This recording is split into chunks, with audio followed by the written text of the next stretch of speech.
Hola queridos amigos, nuevamente con ustedes, su doctor Tigre, el que ronca en esta negra noche neoliberal. Cada día que vuelvo a hacer estos videos, siento que los hijos de papi me han derrotado, que me tienen aniquilado, que las palabras que pronuncio son solamente un autoconsuelo.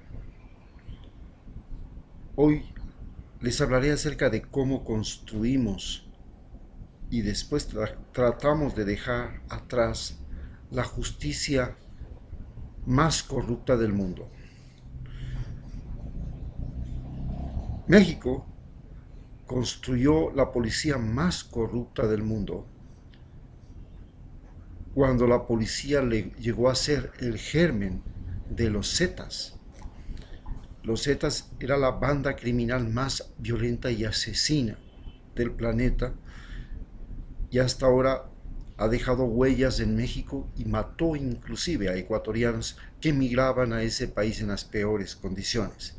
A Estados Unidos especialmente iban y trataban de cruzar aquella terrible frontera de entre México y Estados Unidos. Muchos ecuatorianos fueron testigos de la crueldad de los Zetas. Inclusive recibieron balazos en el cuello y llegaron a vivir de milagro. Vieron cómo se asesinaban a gente que venía en furgones, se los sacaba y se los ametrallaba, luego de violarles a todas las muchachas que podían, niños y todo lo que existía.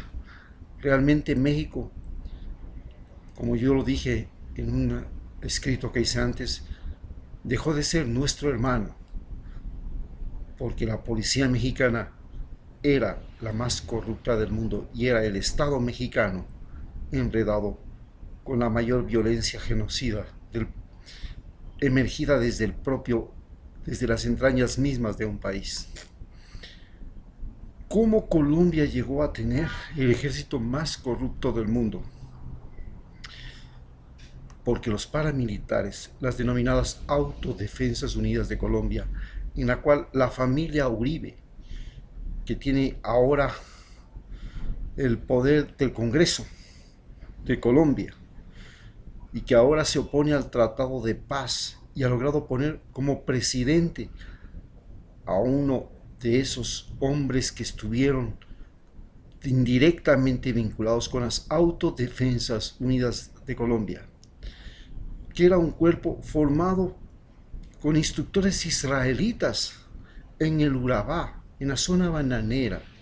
Ahí los terratenientes se agruparon para contratar guardias profesionales a fin de matar a los guerrilleros, de perseguirlos, porque no querían seguir pagando las denominadas vacunas, que eran la fórmula de extorsión que tenía la guerrilla colombiana. Cuando se les acabó el sistema de financiamiento por parte de los terratenientes, entonces las Autodefensas Unidas de Colombia se vincularon a Pablo Escobar y a los carteles del narcotráfico para proteger plantaciones de cocaína y centrales de procesamiento de cocaína. Pero las Autodefensas Unidas de Colombia eran un mecanismo de intimidación electoral. Cuando alguien quería votar, tenía que primero ver si no era un perseguido de las autodefensas o no estaba en la mira de las Autodefensas Unidas de Colombia, porque si votaba en contra, el pueblo que votaba en contra de la derecha colombiana, sea del Partido Liberal o sea del Partido Conservador, que dominaron desde que, como siempre he dicho, desde que Colombia perdió Panamá, desde que le quitó a Estados Unidos Panamá, entonces podía votar, o era obligatorio votar a favor de la derecha colombiana. Las Autodefensas Unidas de Colombia se convirtieron en un grupo torturador que hacía justicia por propia mano, que consideraba culpables a seres colombianos nacidos en la pobreza o viviendo en las dificultades, a tal punto que en Colombia no se sabía a quién pertenecer. Si votabas por la derecha, te mataba la guerrilla, y si votabas por la izquierda, te mataba a las autodefensas. Así nació el ejército más corrupto del mundo, que ahora es asesorado por Estados Unidos y tiene bases militares en ese país. ¿Cómo nació la justicia más corrupta del mundo? La justicia más corrupta del mundo nació de una herencia colonial situada y centralizada en Quito. Eran los abogados. En Ecuador la ley nunca existió. La ley para el más débil nunca existió. Siempre la ley fue una trampa mediante la cual el que tenía dinero hacía lo que le daba la gana, ponía la ley, ponía el gobierno, ponía las leyes y utilizaba la policía y el ejército a su favor. Desde la época de la colonia, desde las grandes haciendas, desde que tuvimos aquí el concertaje, la ley, la justicia servía para obligar a los indios a pagar deudas que venían desde generaciones anteriores, obligar a los indios a ceder sus hijas para el placer y deleite de los dueños de las haciendas, ceder a sus hijas y a su pueblo, a sus tierras, porque el que tenía el infortunio de quedar pobre tenía que perder la tierra, la hacienda, la finca en manos del vecino que tenía más dinero. Así surgió el sistema más corrupto que heredamos desde la colonia.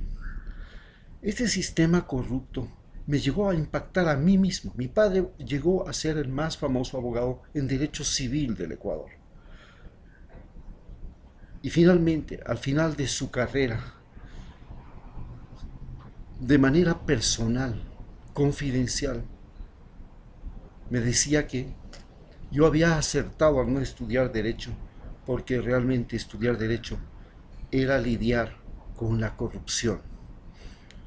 Los casos no se ganaban porque tenías la ley a tu favor, porque era dar a cada cual lo suyo, porque era inocente la víctima, porque se restituía al perjudicado lo suyo.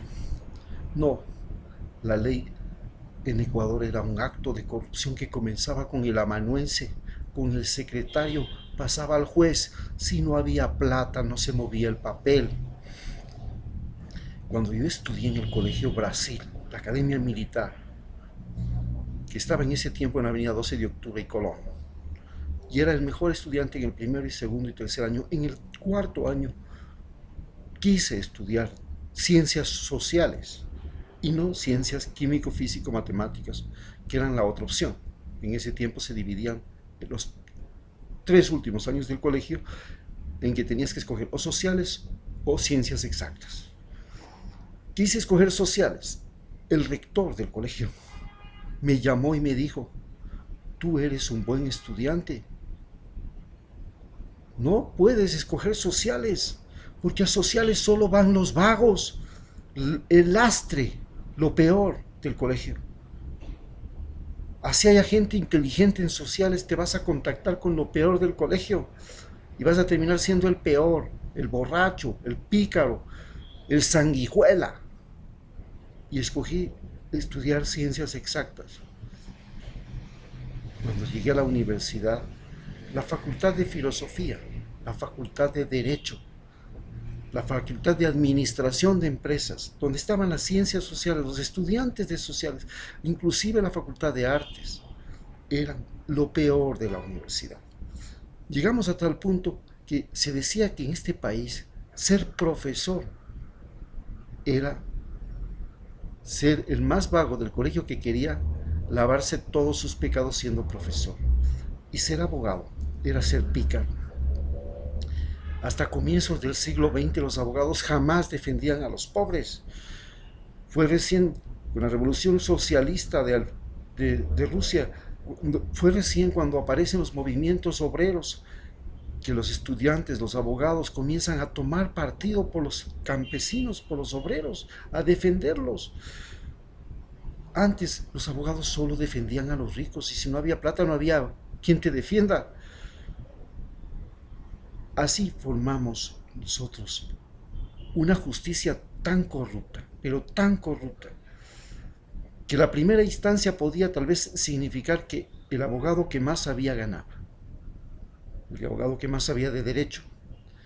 En la segunda instancia, que ya era a nivel de provincia, en un juzgado provincial, ya triunfaba el abogado más astuto, más pícaro, más sinvergüenza.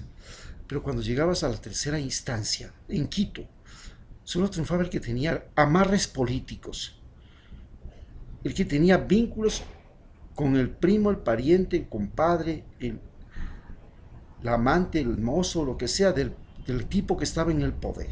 Si no tenías eso, no había justicia en el Ecuador. Hoy hemos regresado a eso. Rafael Correa está siendo juzgado por una justicia que creíamos había desaparecido cuando se hizo una consulta popular en el 2014. Y en esa consulta popular se propuso el cambio de la justicia. Se propuso cambiar todo el sistema. Se crearon las fiscalías, los fiscales generales del Estado, que eran los acusadores, los que perseguían el delito, que no existía en el Ecuador. Se crearon el sistema de tribunales que juzgaban el delito inmediatamente, porque aquí en este país tú podías matar, podías violar, y entonces pasabas libre o en juicios hasta que se agotaba la causa y salías. Pero ahora se creó con Correa los tribunales de flagrancia. Si te cogían en el delito, si el delito había sido visto, la cosa era definida, no tenías que esperar años, el perjudicado sabía que a su hija le habían violado y el violador iba a la cárcel.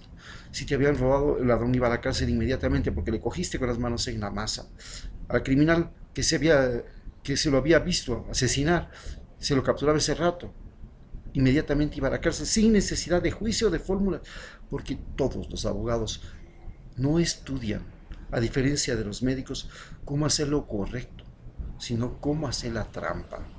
Se creó una cultura de los abogados en Ecuador, de tal manera que mejor abogado era el que le sacaba libre al delincuente, al que había cometido el delito, al que había robado. Ese era el mejor abogado. El peor abogado era, por supuesto, el que no había podido defender a un individuo inocente. Entonces resulta que era completamente lo contrario de ser médico. El médico, el peor médico, es el que no puede salvar a un individuo moribundo, y el mejor médico es el que le salva al individuo moribundo. Pero en la justicia pasa todo lo contrario. Si le defiendes al pícaro, si le defiendes al ladrón, al mafioso, y ganas el juicio, eres el mejor abogado del mundo. Eres el mejor abogado en Ecuador. Y esto no es en Ecuador, esto es en el mundo entero. Hay una película que se llama El abogado del diablo y señala claramente que en el mundo entero la profesión de abogado es la profesión del diablo, de los individuos que lo hacen todo por dinero, de los individuos que venden su alma al delincuente, al abusivo, al déspota, al dictador, al maldito. Esto es lo que nosotros cultivamos en Ecuador. Hoy, que creíamos que había cambiado todo el sistema judicial, se le dio una estructura, una infraestructura monumental, se crearon sistemas de concursos para los jueces, se crearon sistemas de concursos para los abogados, se crearon sistemas para creer en la imparcialidad. Hoy vemos cómo la justicia fabrica pruebas, los fiscales, el juez personalmente se encarga de fabricar pruebas contra la persona a la que el gobierno quiere destituir. Se fabricaron pruebas contra Jorge Glass, hoy se fabrican pruebas contra Rafael Correa, y el juez pone trampas para poder conseguir que la víctima venga a Ecuador y, si es posible, lincharlo y matarlo aquí en Ecuador. Y lo que es más grave, Pensamos un día que las mujeres, nuestras madres, nuestras hijas, iban a ser las que cambiaban la justicia, porque iban a ser la gente más honesta, porque pensábamos siempre que nuestra madre, que nuestra hija, eran lo mejor que nosotros habíamos producido en esta sociedad y de donde veníamos. Y qué casualidad, la peor fiscal en la historia, fiscal general en la historia de la justicia ecuatoriana fue una mujer. Y ahora una mujer es la que hace las trampas y es servir al presidente lo mismo que lo es la vicepresidenta. ¿Qué pasó? ¿Cómo llegamos a este límite? Esta es la situación. ¿Cómo retornamos al país con la justicia más corrupta del mundo?